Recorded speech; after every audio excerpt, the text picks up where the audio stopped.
Кез келген кәсіпкер мен нысан иесінің арманы объекттен тыс жерде жүрген кезде нысананың жұмыс істеп тұруына сенімді болу. Алайда іс-сапарға шыққан кезде температура дұрыс қойылды ма, артық жұмыс істеп тұрған жоқ па деген сұрақтар мазалайды. Сол себепті осы видеода біз сізге қалай заманауи осы мәселені шешу керек екенін айта кетеміз.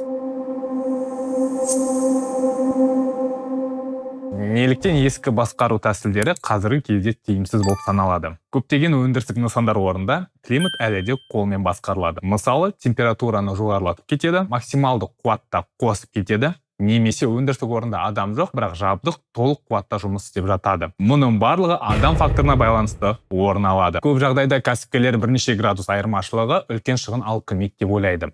Бірақ бұл үлкен қателік. Өйткені үлкен цехтар қоймаларда әрбір градус өз рөлін ойнайды. Яғни газ шығыны, электр энергия шығыны және жалпы эксплуатациялық шығын кезде көп әсер әкелуіне алып келеді. Яғни кәсіпорын көбінесе байқалмайтын тиімсіздік үшін көп шығынға ұшырайды. Әрине біз қолмен басқаруға қарсы емес, бірақ кейбір қоймаларда, цехтарда ол әлі күнге тиімді болып саналады. Алайда қазіргі таңда ыңғайлырақ, қауіпсіздеу және тиімді технологиялар бар. Жалпы кемшіліктер ретінде оған қолмен бақылау кезінде адамға тәуелдірек, адам бақылау әрқашан қажет болады және артық энергия жұмсалады және уақыт шығыны көп кетеді. Енді ақылды цех жүйесінің қалай жұмыс істейтінін көрсетеміз, бірақ оған дейін бізге лайк басып, арнамызға тіркеліп кетіңіз. Және пікір жазып, келесіде қандай тақырыптарды талқылайық, сол бойынша бөлісіп кетсеңіз болады.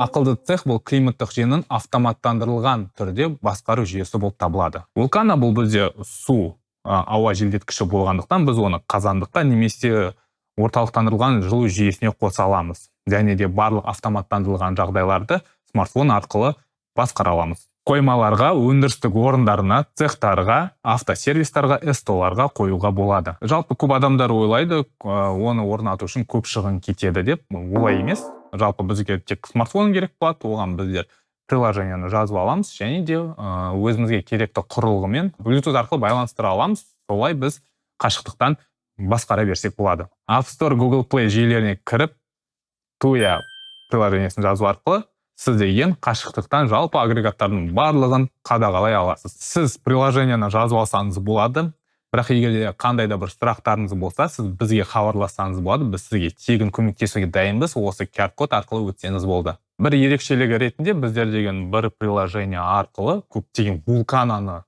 басқара аламыз. Яғни біздің вулканаларда егер пульті HDMI Wi-Fi функциясы бар, яғни сіз сол арқылы приложениеға Bluetooth-бен кіріп, өзіңізге керекті вулканаларды қосып бақылай аласыз. Яғни басқарып, қосып сөндіріп, температураны өзгертіп, керекті градусыңызды тапсаңыз болады. Интернетсіз жұмыс істей береді. Яғни сіздің объектте вулканалар интернетсіз жұмыс істей береді, оған дейін қойып қойған функцияңызбен. Көптеген адамдар қате пікірмен келіп қалады, яғни бізде олар вулкана автоматтандырылған түрін орнату қиын деп. Жоқ, бұл да қарапайым вулкана сияқты орнатылады. Жалпы жүйеге приложениемен вулкананы байланыстыра аласыз. Оның бәріне өзінің, яғни вулкананың пульті арқылы. Егер де сізде сұрақтарыңыз болса, осы QR-код арқылы өтіп, немесе астыдағы сілтеме арқылы өтіп, бізге керекті сұрақтарыңызды қоя аласыз. Біз сізге жалпы көмектесуге дайынбыз. Приложениені ақпараттар керек болатын болса, оны қалай жазып алып және қалай қолданысқа енгізсек. Осы сұрақтар бойынша бізге хабарлассаңыздар болады. Біз сізбен жалпы